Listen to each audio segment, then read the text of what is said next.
आज मैं आपको जल चढ़ाने के पीछे का वो रहस्यमय विज्ञान और शास्त्रों का वो गुप्त नियम बताने जा रहा हूं, जो सदियों से आम इंसानों से छुपाकर रखा गया था। आज हम उन भयंकर गलतियों पर बात करेंगे जो अक्सर लोग सूर्य देव को जल देते समय करते हैं। और याद रखिए, इनमें से पांचवी गलती तो इतनी विनाशकारी है कि अच्छे खासे धनवान व्यक्ति को भी रातों रात भिखारी बना सकती है। वो रहस्य क्या है, ये आपको जल्द ही पता चलेगा।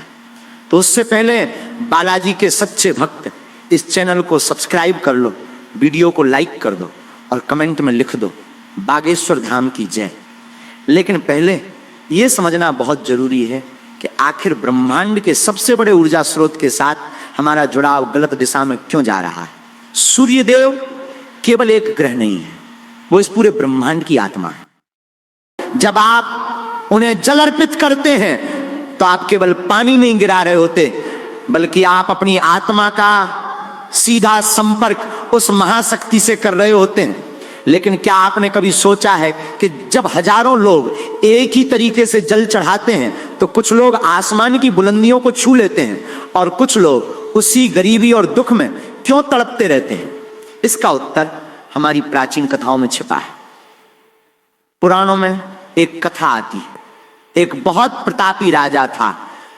वो हर सुबह नियम से सूर्य देव को अर्घ्य देता था। उसके पास धन दौलत की कोई कमी नहीं थी, लेकिन धीरे धीरे उसके राज्य में अकाल पड़ने लगा, खजाना खाली होने लगा। राजा समझ नहीं पा रहा था कि आखिर उससे ऐसी कौन सी बड़ी भूल हो गई। जब वो एक महान ऋषि के पास गया तो ऋषि ने मुस्कुराकर कहा, हे राजन, तुम्हारा जल सूर्य तक पहुंच ही नहीं रहा है। तुम्हारा जल धरती पर गिरकर सीधे पाताल की अंधकार में ऊर्जा को जगा रहा है। राजा यह सुनकर हैरान रह गया। और यही वो पहली गलती है जो आज के समय में हर दूसरा व्यक्ति कर रहा है। जल चढ़ाते समय दिशा और दृष्टि का गलत होना सबसे पहला कारण है। बहुत से लोग बस एक औपचारिकता पूरी करने के लिए सुबह उठते हैं, नहाते हैं और किसी भी दिशा में मुंह करके जल चढ़ाने लगते हैं। नहीं, ये कोई साधारण क्रिया नहीं है। जब आप जल चढ़ाते हैं तो आपके दोनों हाथ सिर के ऊपर होने चाहिए और जो जल की धारा नीचे गिरती है, आपकी दृष्टि उस धारा के बीच से सूर्य देव की किरणों पर होनी चाहिए। विज्ञान भी ये मानता है कि जब सूर्य की किरणें पानी की उस धारा से टकराकर आपकी आंखों में प्रवेश करती हैं तो वो 7 रंगों में बंट जाती हैं। ये 7 रंग आपके शरीर के 7 चक्रों को जागृत करते हैं, आपके मस्तिष्क की मृत कोशिकाओं को दोबारा जीवित करते हैं। अगर आप जल चढ़ाते समय इधर उधर देख रहे हैं या जल की धारा से सूर्य को नहीं देख रहे हैं तो आप उस दिव्य ऊर्जा को ग्रहण ही नहीं कर रहे हैं। आप बस जमीन पर पानी गिरा रहे हैं जिसका कोई आध्यात्मिक फल आपको नहीं मिलेगा। लेकिन ये तो बस शुरुआत है। जो 5वीं गलती मैं आपको बताने वाला हूं वो सीधे आपके घर की आर्थिक स्थिति से जुड़ी है। उसे जानने के बाद आपके पैरों तले से जमीन खिसक जाएगी। पर उससे पहले हमें दूसरी सबसे बड़ी भूल को समझना होगा। ये भूल आपके स्वास्थ्य और आपकी मानसिक शांति को अंदर ही अंदर दीमक की तरह खा रही है। पात्र का सही चुनाव न करना एक भयंकर पाप है। आज की इस आधुनिक दुनिया में लोगों ने अपनी सुविधा के अनुसार नियम बदल लिए हैं। कोई स्टील के लोटे से जल चढ़ा रहा है तो कोई कांच के गिलास से, और कुछ लोग तो प्लास्टिक के डिब्बे का भी इस्तेमाल कर लेते हैं। शास्त्रों में स्पष्ट रूप से लिखा है कि सूर्य देव को जल केवल और केवल तांबे के पात्र से ही देना चाहिए। तांबा सूर्य का धातु है। जब जल तांबे के लोटे में रखा जाता है तो वो जल सामान्य जल नहीं रहता, बल्कि वो औषधीय गुणों से भर जाता है। जब आप उस तांबे के लोटे से जल अर्पित करते हैं तो तांबे के तत्व उस जल की धारा के साथ मिलकर आपके आसपास एक सकारात्मक ऊर्जा का घेरा बना देते हैं। स्टील या प्लास्टिक राहु और शनि के प्रतीक माने गए। अगर आप इन धातुओं से सूर्य को जल देते हैं तो आप सूर्य और शनि का एक ऐसा टकराव पैदा कर रहे हैं जो आपके जीवन में भयंकर लड़ाई झगड़े, मानसिक तनाव और दरिद्रता को आमंत्रित करेगा। आपके बनते हुए काम अचानक बिगड़ने लगेंगे। आप सोचेंगे कि मैं तो भगवान की पूजा कर रहा हूं, फिर मेरे साथ बुरा क्यों हो रहा है? वो बुरा इसलिए हो रहा है क्योंकि आपकी पूजा का तरीका ही दूषित हो चुका है। अब बात करते हैं उस रहस्य की जिसके बारे में मैंने शुरुआत में चेतावनी दी थी। एक ऐसा रहस्य जो सीधे आपके कर्मों और भाग्य से जुड़ा है।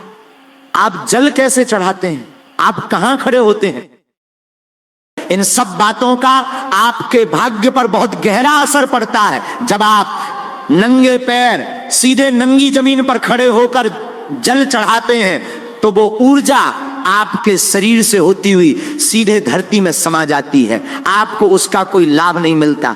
आपको जल चढ़ाते समय हमेशा किसी आसन पर खड़ा होना चाहिए, खासकर लकड़ी का या कुशा का आसन। अगर आप सीधे जमीन पर खड़े हैं तो आपके शरीर की सारी ऊर्जा धरती सोख लेगी और आप दिन भर थकान और निराशा महसूस करेंगे। क्या आपके जल में वो तत्व मौजूद हैं जो सूर्य देव को प्रिय है? ज्यादातर लोग नल से खाली पानी भरते हैं और चढ़ा देते हैं। ये एक और बड़ी भूल है। खाली जल कभी भी अर्पित नहीं किया जाता, इसे अशुभ माना जाता है। आपके उस तांबे के लोटे में थोड़ा सा कुमकुम, लाल फूल और अक्षत यानी साबुत चावल जरूर होने चाहिए। लाल रंग सूर्य की प्रचंड ऊर्जा को शांत करता है और उसे एक कृपालु ऊर्जा में बदलता है। जब आप कुमकुम मिला हुआ लाल जल चढ़ाते हैं तो ये आपके अंदर के आत्मविश्वास को जगाता है। जो लोग समाज में मान सम्मान पाना चाहते हैं, जिनकी नौकरी में तरक्की रुकी हुई है, उन्हें तो ये नियम अपनी गांठ बांध लेना चाहिए। बिना फूल और कुमकुम के जल चढ़ाना ऐसा है जैसे किसी मेहमान को खाली थाली परोस देना। क्या आपको लगता है कि ऐसा करने से कोई प्रसन्न होगा? बिल्कुल नहीं। और अब समय आ गया है उस पांचवी सबसे भयंकर गलती का पर्दाफाश करने का, जिसका मैंने वीडियो की शुरुआत में जिक्र किया था। आप सभी को अपने कान खोलकर इसे सुनना चाहिए, क्योंकि ये वो गलती है जो अनजाने में 99% लोग हर रोज कर रहे हैं और फिर रोते हैं कि उनके घर में पैसा क्यों नहीं टिकता। ध्यान से सुनिए। जब आप जल चढ़ाते हैं तो वो जल नीचे जमीन पर गिरता है। क्या कभी आपने इस बात पर ध्यान दिया है कि वो गिरता हुआ जल उछलकर आपके पैरों पर तो नहीं पड़ रहा? अगर सूर्य को अर्पित किया हुआ जल आपके पैरों को छू रहा है तो इससे बड़ा दुर्भाग्य और कोई नहीं हो सकता। ये साक्षात देव का अपमान है।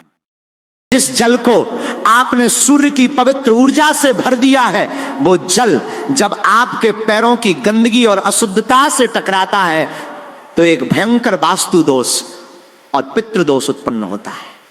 ये दोष आपके घर की सारी बरकत को खत्म कर देता है। रातों रात आपके व्यापार में घाटा होने लगता है। घर में बीमारियां डेरा डाल लेती हैं और परिवार के सदस्यों के बीच नफरत पैदा होने लगती है। इस विनाशकारी गलती से बचने का एक ही तरीका है। आप जब भी जल चढ़ाएं तो अपने पैरों के पास कोई खाली गमला रख लें या फिर जल किसी ऐसे पात्र में गिराएं जिससे वो छलककर आपके पैरों पर न पड़े। बाद में उस जल को आप किसी भी पवित्र पौधे जैसे तुलसी या सदाबहार के गमले में डाल सकते हैं। बस इतना सा बदलाव आपके जीवन के बहुत बड़े संकट को टाल सकता है। महाभारत काल की एक बहुत ही प्रसिद्ध कथा है जो हमें इस रहस्य की गहराई तक ले जाती है। दानवीर कर्ण हर सुबह सूर्य देव की उपासना करते थे। जब तक वो सूर्य देव को अर्घ्य नहीं दे देते थे तब तक वो अन्न का एक दाना भी ग्रहण नहीं करते थे। उनकी इसी असीम भक्ति के कारण सूर्य देव ने उन्हें वो दिव्य कवच और कुंडल प्रदान किए थे जिसने कर्ण को अजय बना दिया था। लेकिन कर्ण की उपासना में एक विशेष बात थी जो आज का इंसान भूल चुका है। कर्ण जब जल अर्पित करते थे तब उनका पूरा ध्यान ब्रह्मांड के उस मौन संगीत पर होता था। वो केवल मांगते नहीं थे बल्कि आभार व्यक्त करते थे। और यही हमारी छठी सबसे बड़ी गलती है। जब हम जल चढ़ाते हैं तो हमारे मन में क्या चल रहा होता है? हे भगवान, मेरी नौकरी लगवा दो। हे भगवान, मेरे पास पैसा आ जाए। हे भगवान, मेरे दुश्मन बर्बाद हो जाए। हम उस दिव्य समय को भी एक बाजार का सौदा बना देते हैं। हम बस मांग रहे होते हैं।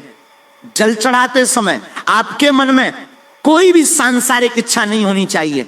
उस समय केवल और केवल कृतज्ञता का भाव होना चाहिए।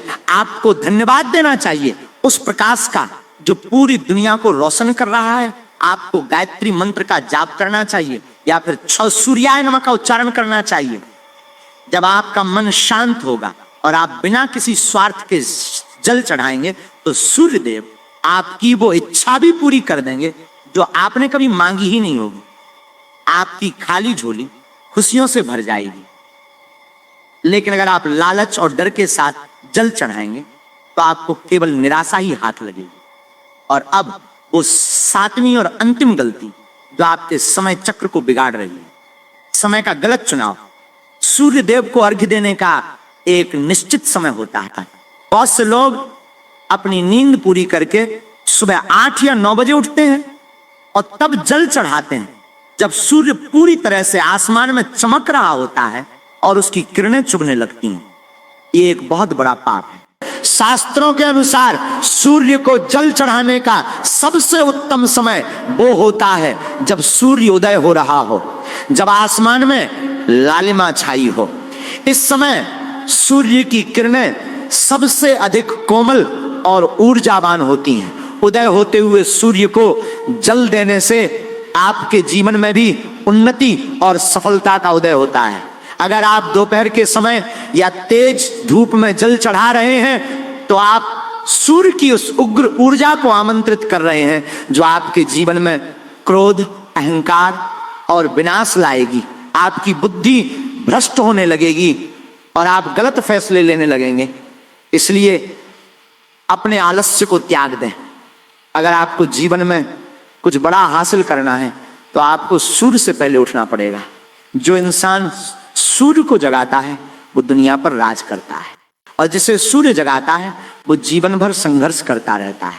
इन 7 गलतियों को जानने के बाद अब आपको ये समझना होगा कि सही विधि क्या है और इसका हमारे शरीर के भीतर कैसे असर होता है। जब आप सही समय पर सही पात्र में सही सामग्री डालकर सही दिशा में खड़े होकर जल चढ़ाते हैं तो आपके शरीर के आसपास जो आभा मंडल होता है, जिसे हम ऑरा कहते हैं, वो एकदम शुद्ध और शक्तिशाली हो जाता है। हमारे शरीर में 7 प्रमुख चक्र होते हैं और सूर्य का प्रकाश जब जल की धारा से छनकर हमारे शरीर पर पड़ता है तो मूलाधार चक्र से लेकर सहस्रार चक्र तक एक दिव्य ऊर्जा का संचार